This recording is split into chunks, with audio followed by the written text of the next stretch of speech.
Welcome to the wonderful world of Papercraft. You are about to make a creative journey like no other. But before we begin learning about the basics of this art, we must first understand what it is. Papercrafting is a similar art form to origami. But where origami attains its beauty through simplicity and elegance, papercraft utilizes greater technical skill to maintain a form of complex realism unparalleled by similar arts.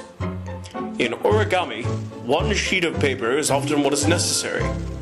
In papercraft, plans can range everywhere from 1 to 100 or more pages. Many consider papercraft to be a more ecologically and financially friendly craft in comparison to traditional model making, considering that paper models are more easily recyclable and far cheaper than plastic ones.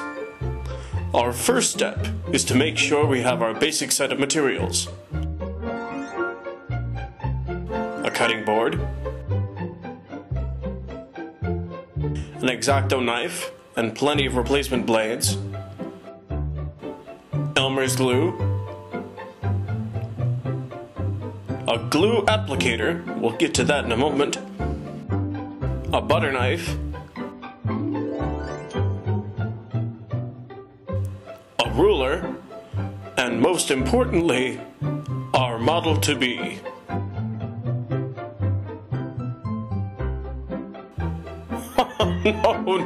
No, that will never do. Trying to build a papercraft model with ordinary paper is like trying to make an aircraft carrier out of aluminum foil. You need something sturdier to build with.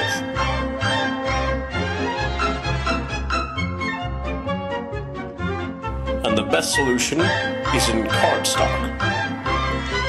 The first step of any project is to read the instructions carefully in order to understand what part goes where. Locate each part of the paper and take note of how each needs to be cut out and folded. Next, we crease every fold line on each piece. Line up the fold line with your ruler and use the dull side of your butter knife to apply a solid crease. Cut out pieces in the order that you need them. This saves on confusion that occurs with multiple loose pieces. Most will only need to be cut along their outlines, but some pieces may require more complicated cutting. Be sure to rely on your instructions and reference images frequently. Now you can fold the pieces more firmly to create stable folds where you want them. Note that there are two kinds of folds, which are denoted by a specific fold line. Dashed and dotted lines represent mountain folds, so named because their point goes up like a mountain. Their counterpart is the dashed line, which represents a valley fold.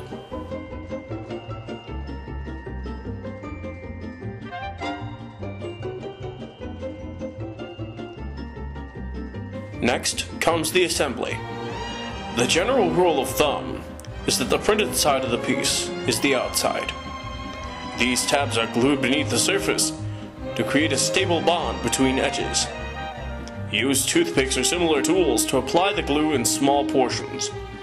Too much glue will cause warping and sogginess, and in general result in a messier final product.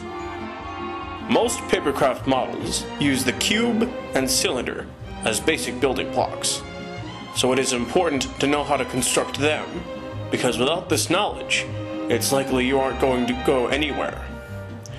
When creating a box-like formation, it is always best to create the 4 outside walls first, before gluing the top and bottom into place. Cylinders can always be tricky, because trying to glue a cylinder shut while it's straight will never work.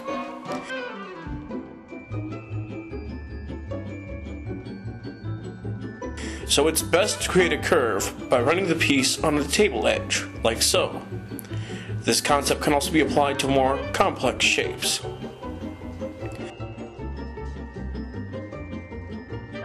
Now that you have the basic knowledge on how to construct a papercraft model, it's time to put it to use. But be prepared to devote quite a bit of time to your project. Let's see how our student fares.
Congratulations!